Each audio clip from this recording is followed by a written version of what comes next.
Yep. Good afternoon, everyone. If we could please take our seats. We're going to get started. I know there's still some folks getting their books signed downstairs, but in the interest of time, we have a lot of great information, and so I want to end the session on time. So let's just get started. So, welcome. You're here to a session on exporting cities in the global economy. My name is Prabal Chakrabarti. I will be your moderator for this session, and I'm really delighted to be speaking here today. Before I introduce our speakers, I wanted to, set a few ground rules, if I may. I think if you have clarifying questions, please raise your hand during the presentation, if you don't mind, and folks can just answer it. I want to keep this sort of informal, interactive.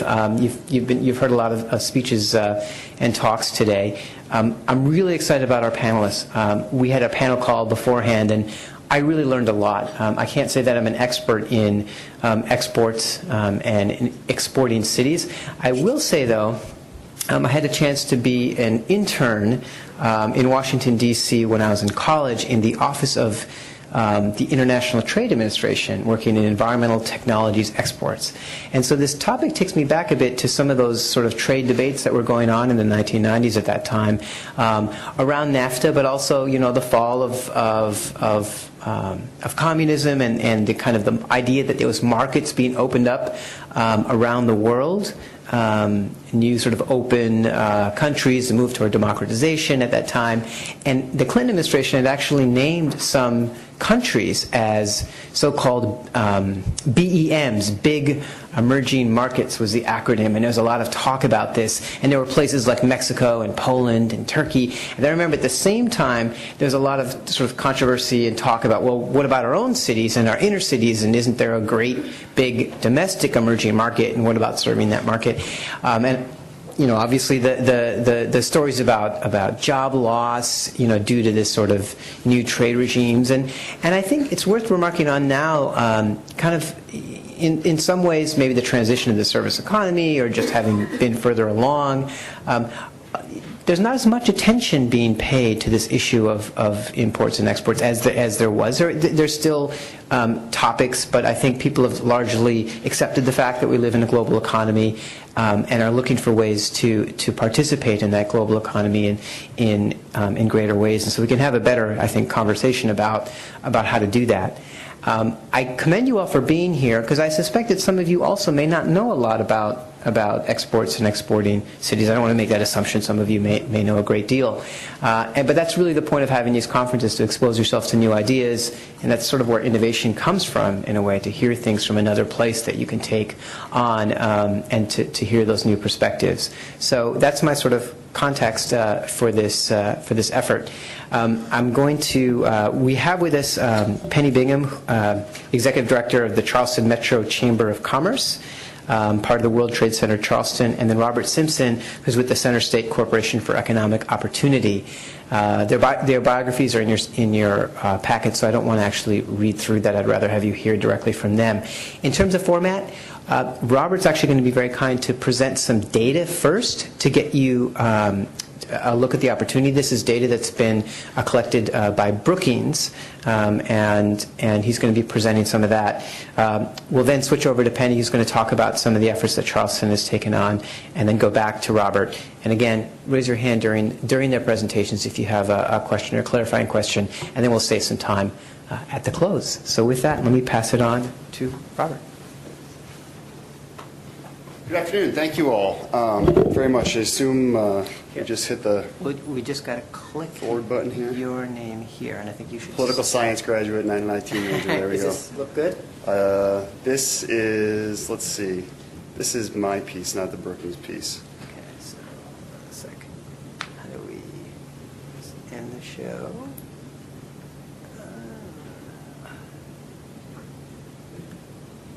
There we go. Perfect. Okay, good. Okay.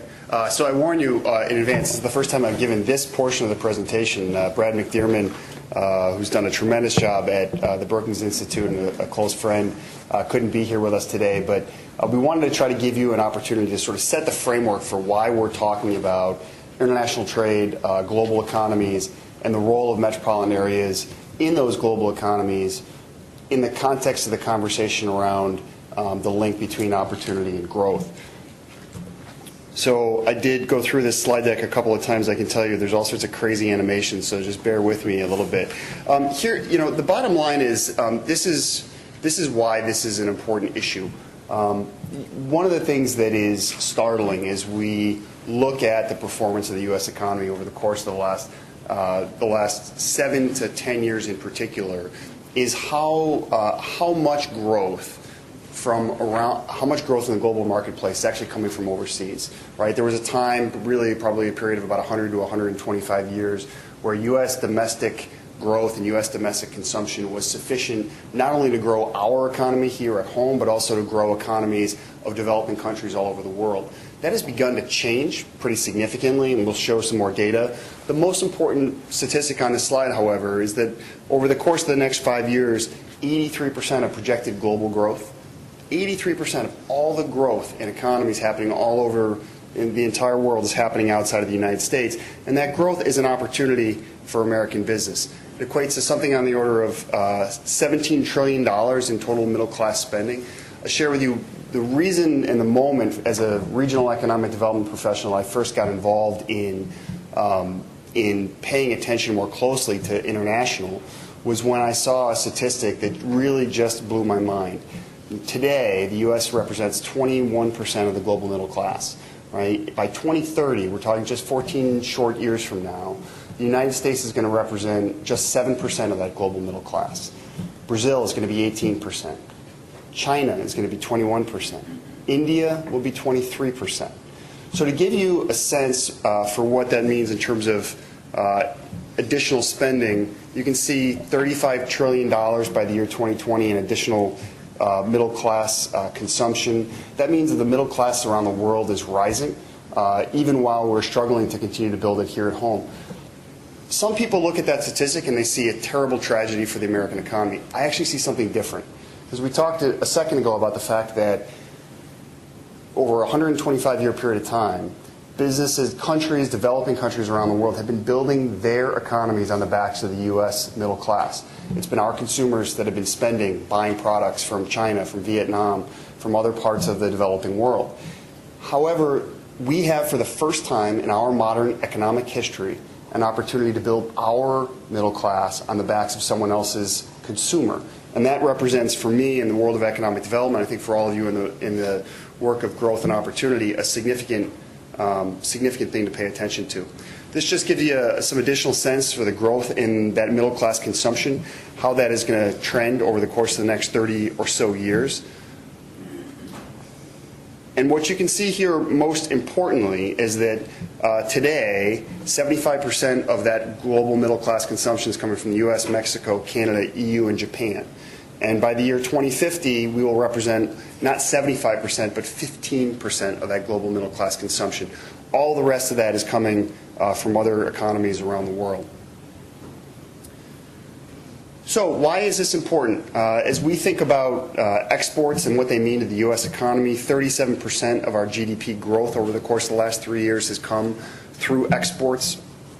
We still, as a country, do not export a significant enough portion of our total economy. Actually, only about 13% of our total economy is being driven by exports compared to certain countries like Germany, where that number equals 55%. But to give you a better flavor, as we look at our top 100 metropolitan areas, which are the anchors of our U.S. economy, 54% of the growth that we've seen over the course of the last 3 years, a disproportionate share is coming through the growth of exports.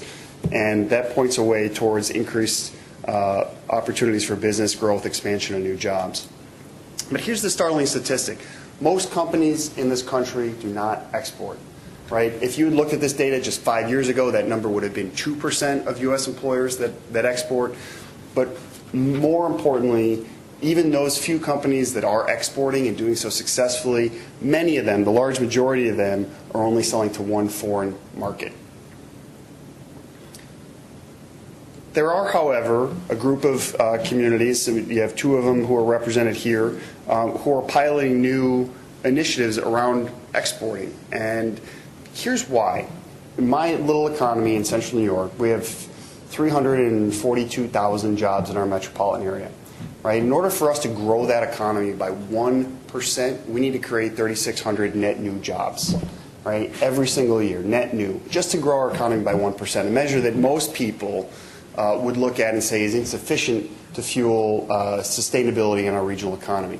So the task of building and growing an economy in a place like Syracuse is daunting when we look at doing it on a micro level, on project by project by project by project. Individual companies that are hiring 10 people, 15 people, in some cases 20 or more. So we've really started to try to think about transformational strategies that would allow us to amplify the impact of our resources and our investment. And data from the International Trade Administration shows that for every $1 billion in increased export activity coming out of a region, you have the ability to create upwards of 5,600, 5,700 net new jobs. But here's the reality. One, companies are afraid, and I see this in our daily work. We have, at this point, over the 3 years of our work on the export side, we've talked to no fewer than 500 companies, and I can tell you that with the exception of a very small handful of very sophisticated global businesses, companies are afraid. Even when they have a product that is globally relevant, they're afraid. They're afraid of currency arbitrage. They're afraid of international rules and regulations. They're afraid of domestic rules and regulations that could land them in jail if they don't do the right things when they're selling internationally. They don't fully understand the opportunities that exist in the global marketplace.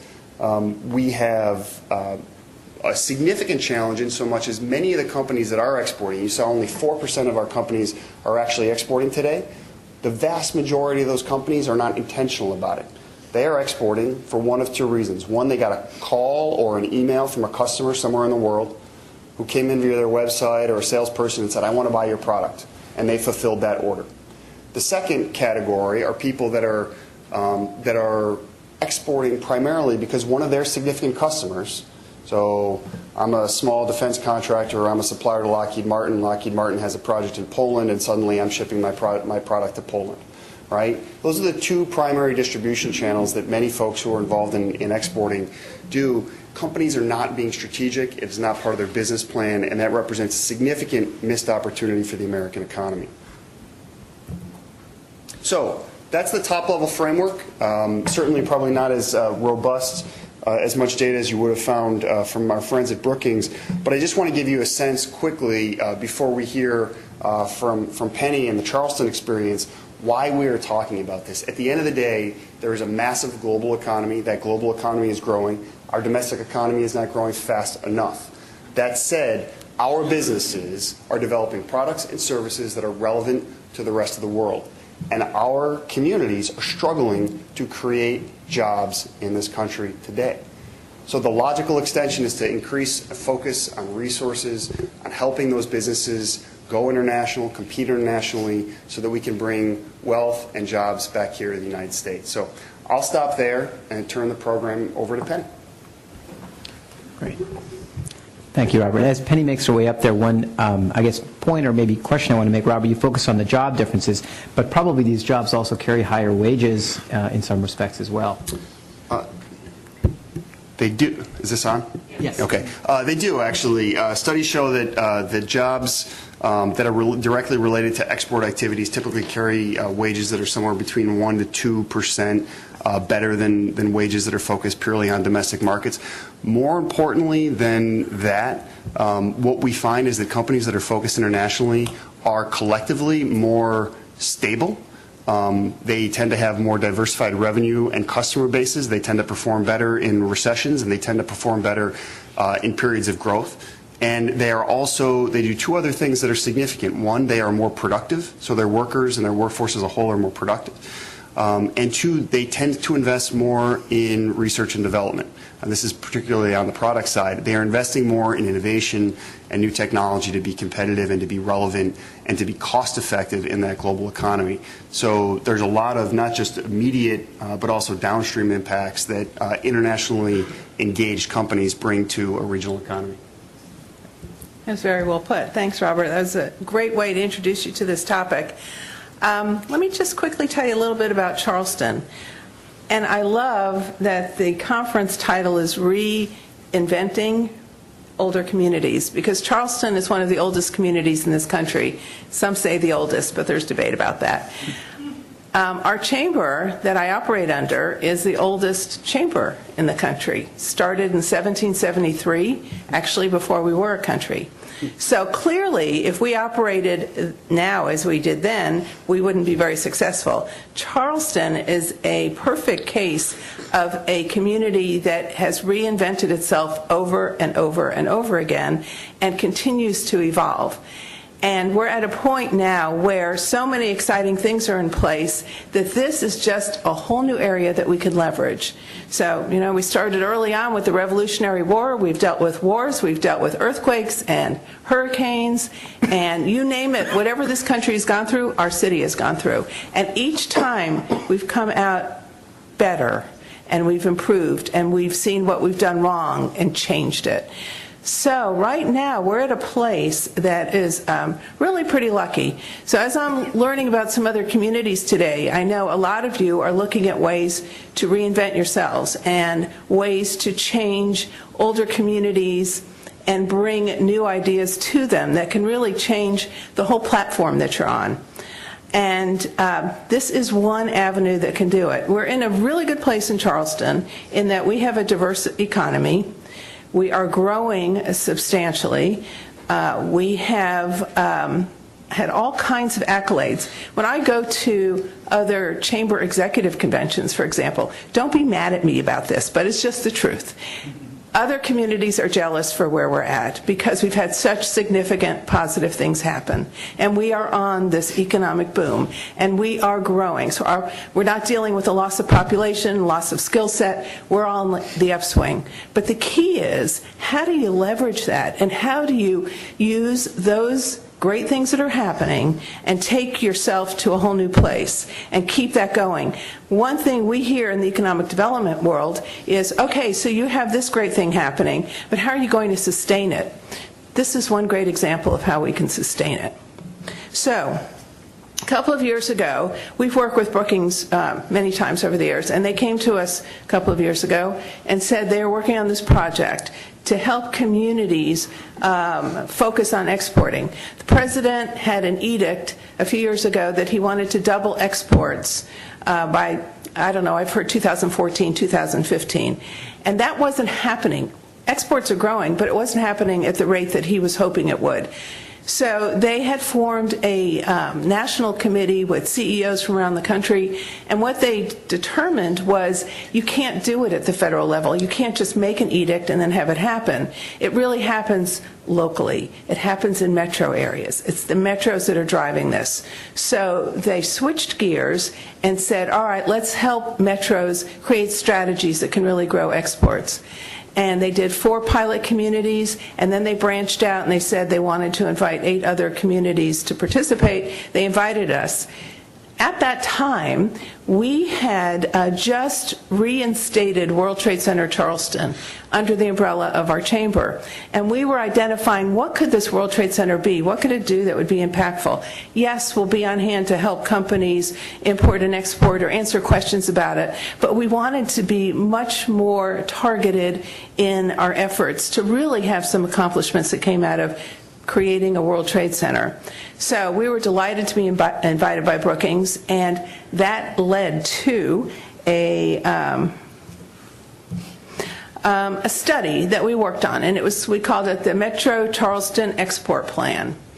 And as you just saw, about 83% of the world's economy's growth, you heard from Robert, is happening outside our borders. Well, basically, as we analyzed it using the Brookings data, 70% of the world's disposable income is being spent outside the USA. That's a huge concept. And now knowing that the growth will be 83%, huge. And so often, our communities and our companies only look to our country to sell their products to because they didn't have to look outside our borders. Their markets were so substantial and easier to operate in that they didn't have to look outside. But we are on a global playing field. I know in Charleston, we have entered it in a huge way. A few years ago, the Boeing Corporation came to our market, and now we are one of only 3 places in the world that are producing wide-body jets. That means almost every week of the year, we have delegations coming in from all around the world just to buy the Boeing planes. That's, by the way, if you didn't know, they come and they pick up their planes. It's kind of a neat situation. So and that's just one business, and that's just one industry in our community. But we also, I mentioned earlier, have had a lot of accolades. I mean, one of the best places to start a business, one of the best places to visit. In the last 5 years, we were named multiple times one of the best places to visit in the world. And that's beating out, one year we were the top in the world. That was ahead of Paris and ahead of Sydney, Australia, and London and San Francisco and New York. Little old Charleston came in number 1. Well, that's bringing a lot of hospitality visitors. And I think this is a great time to explain the definition of exports, which was all new to us until we got into this study with Brookings. Exports are simply defined as any time you sell a product or service that's created in your community to someone in another country. So in our case, that means if someone from China comes to Charleston to stay in a hotel, that's an export. They're spending their money to stay in our hotels. We provided that service to them. Services are a big, big component of exports. So it's not just manufacturing a product that goes on a container and is sent on a ship. It is intellectual property, it's licensing, it's medical. If someone comes to get help from your hospitals and they're from another country, you've then sold a product to them. So you have to think broader, and I would guess every community in our country has exportable products or services. And they can be taught how to do that much more simply than they thought. So from this slide, you don't have to bother reading this, although you might have tried to. The key is that 70%. Oops. So what we did in working with Brookings is the first thing we had to do is assess our community, assess what was the potential. And we did interviews, we did studies, we did surveys, we analyzed the Brookings statistics, we analyzed our own. We have a Center for Business Research at our chamber. We analyzed the statistics that they manage. And what we found out was just a few basic things. One, traditionally exports have been driven by a few multinationals. So, as I mentioned, Boeing, there are a few other companies in our community too. But we are mostly made up of small companies in Charleston. About 80% of our market are small and mid-sized companies. But we have one nice advantage, and we're a port city. So, and we're not only a port city, we have a great port. We have one that is very efficient, highly rated, and growing. So it's just a great advantage to have that. But as I said, it's just not manufactured products that are shipped through the port. We also are a growing service industry in Charleston. So hospitality is considered a service, but it goes way beyond that. We have an exploding tech industry in our community. We have an energy industry in our community that's really taking off. Clemson University just opened up a wind turbine test facility, one of 2 in the world that can test wind turbines. And we think in time, as much of a multiplier effect Boeing will have on our community, this Clemson project could be even greater in attracting new businesses and providing jobs. So we have this growing area. And as I mentioned, and as you heard from Robert, most businesses focus on the domestic marketplace. So we saw that as an opportunity to teach them not to only do that. What many of the companies told us was when we asked, well, have you ever thought of expanding your markets? And they'd say, oh yeah, I think I'm going to maybe move to Greenville, sell to Greenville, and maybe I'll even sell up the coast and go to New York or go to California, and that was a big deal. And we said, that's great. And while you're doing that, look at international markets that could fit your products and your services. And not every international market is ideal for you, but look at them and see which ones would work. And don't wait till you saturate the whole United States. There's no need to wait. It can all be done in parallel. That's our message to them. And then we learned that there are all kinds of great services offered to companies. Our Department of Commerce, the U.S. Commercial Service, small business development centers, they all have experts in exporting and all kinds of services related to working with those exports. It's all there available for you. And most communities and companies don't know that it exists. So one of our goals is to educate those opportunities to companies. And then we at the Chamber have been working on increasing our air connectivity. So as we bring in more airlines to Charleston, we know that will provide more opportunities to connect to world markets. So after we did all that, here's our goal, and it's just what Robert talked about. It's for jobs. It's all about jobs. That $1 billion you can increase in your economy will translate, immediate translation, to 5,700 or so jobs. So right now we have in our community, we're about a $34 billion economy, and about $3+ billion of it is exported. It might be closer to $4 billion now. It's about 11.8% of our economy is connected to exporting. Our goal is to grow that so that by the year 2020, 20% of our economy will be in exporting. So that's the increasing the export intensity concept. We want to go from the 11.8 to 20%. How we're going to do that, and the most important thing and most valuable thing we think we can do to drive our economy, is to grow both the number of companies that export, those folks that said, yeah, maybe after I sell to everyone in the United States, we convince them it's worth trying now, and also those that have tested the waters already. Just like you heard, they might be selling to one country. We want to let them look at other markets. So we want to increase the number and the capacity of them. And we're focused on small and mid-sized companies. Yes? What is a small and mid-sized company? That's a great question. So the federal definition for a small company is 500 employees or less, under 500 employees. But we don't look at it like that. We look at 100 employees or less as a small company. And then mid-size would be upwards to 500. You can define it however it works for your community.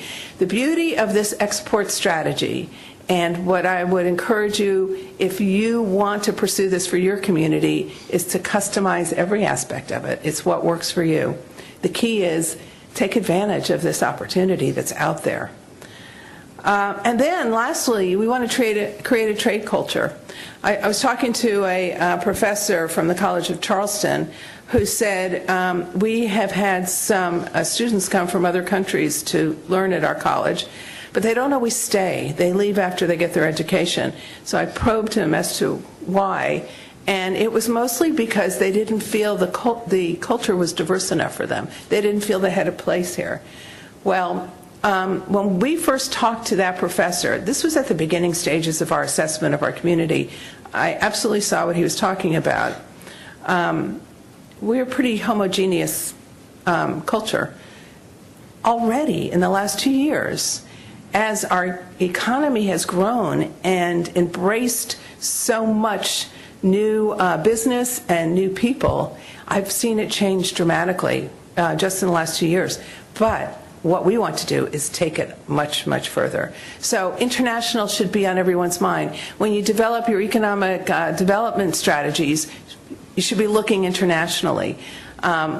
You know, we're always looking to attract new businesses to Charleston. So foreign direct investment is directly connected to this. When people come to a community to visit it, test it out, and they realize they like it, they're more inclined to bring their business back there.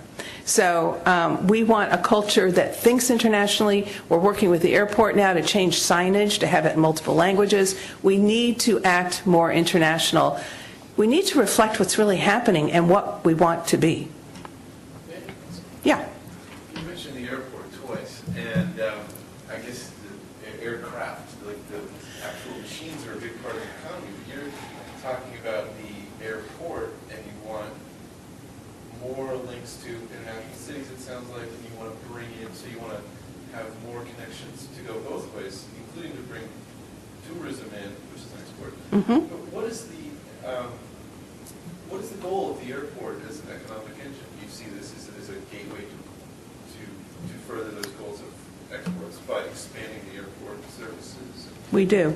We do. In fact, I just met with the head of the Aviation Authority, and they want to have more cargo coming in and out. And they think that we've only touched upon that ability, and they're looking to expand a big section of the airport to attract more cargo through the airport. So we are able to send products out by sea, by air, by train. We have all that hub in the community, and it all connects to each other. So, yeah, we're looking at ways to expand the airport. And right now, our airport is under a big remodeling project. Should be done in about another year or so, and it is expanding the size and the footprint of it. We also have Boeing is located right next to the airport, and they've just bought a whole bunch of more land to add on to what they're doing, and they're now going to open up, in addition to building the 787, they're now going to bring their international painting facility there, so they're going to paint all the planes there. And so this whole geography of airport and aviation is becoming a larger and larger center in Charleston. So we took all that. You now know our goal is jobs, and how do we get there? So we needed to come up with some strategies, and the strategies are pretty simple. So coordinating those delivery of export services, so teaching those companies what's available out there and coordinating them all with each other. The U.S. Commercial Service has some great staff that are highly trained and reach out to the community, but they don't have the ability enough to market what they do, so they don't get the word out. Our goal is to help them get the word out, help connect them with companies. While we're not focusing on the large guys, we're delighted they're there, and we want to keep them there. So back to Boeing again, we want an environment that they want to be in. Boeing is creating this whole cluster of activity, and companies are coming right and left to provide services to them. So we absolutely want to keep the platform that is welcoming to Boeing and is desirable for them to stay and grow there, and others. So we're not targeting to help them. Boeing doesn't need our help. They know how to export. But we want to make sure our environment is positive for them. And then we have in Charleston an economic development strategy, a plan that is led by our economic development arm that's called the Charleston Regional Economic Development Association. We work very closely with them at the Chamber and at the World Trade Center. And these are the areas that they're focused on in attracting business. And so these are the areas that we're focusing on for our export plan. And then the countries below, when we did our study, we are already doing significant exports to Canada, Mexico, UK, Germany, and China. What's interesting is that we added some other things to our list. Just recently, there's been an initiative of joint ventures with Israel, and it's producing all kinds of tech transfer between our medical university and universities in Israel and commercializing those products. And we are attracting new businesses from Israel to Charleston. And because of all the attention and activity related to this, we identified that as a country that not most communities were identifying, and we see great potential there. Central America, same thing. We see potential in Brazil. We see potential. So, yes? What professional services are you targeting? It runs the gamut from IT to engineering those are the two primary ones we're doing, but it's got extensive other ones. There were some accounting companies, some legal companies or firms. So it's kind of like your traditional professional services, but with a real extra emphasis on IT. It's a great question. So this is a 7-year plan, and we cannot accomplish everything in year one. So we've taken from the plan what we thought was the most important thing to do and started to come up with the tactical steps we would take to get to the goals that I mentioned earlier. So we're calling this the first stage of our methodology. So we selected a project champion, turned out to be a leader from Boeing, mainly because he has the influence and the gravitas in the community to drive others to follow him. And then we established an export council, and this is made up of local exporters, the U.S. Commercial Service, the Small Business Development Centers, our mayors. We have multiple mayors in our region, and we represent not only the city of Charleston, but we're a tri-county region, and we look at it from a regional perspective. So we have members of different regional organizations, and a couple of service providers that want to work with exporters. But this group is jazzed about doing this and having this be successful. And that's the biggest thing I think you could do if you were going to start your own plan, is find that champion and get the right group of people to the table that could really drive this. And then we realized the first big step we needed to do is to help those small and mid-sized companies.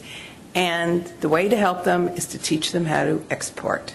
So we developed a training program by getting those folks that are experts, and we also hired a consultant, a nationally renowned consultant, and he worked with the people that we brought together to create a multi-month training plan. Companies come for 1 day a month. They come 3 times. In between, there's stuff they have to work on. Then they come to the next session, stuff they have to work on, come back again. There are a couple of companies that are in the defense industry, so it's more complicated. You heard Robert touch upon that. A little more complicated when you're selling things to other countries that are defense related, and it's called ITAR, and you have to have ITAR training. So we had a special day just to teach them how to do that, and that's International Trading in Arms Regulations. And then I think the coolest thing besides this training team is we identified coaches from that team. Coaches that would help these companies during this 3-month period, how to put their plan together, what they should be looking at, what they need to pay attention to from the trainer. And then these coaches are going to stay with these companies when the training program's over. When they finish, they will still be on hand to help them implement their plans. And each company is going to create a customized plan. And then we're going to track results.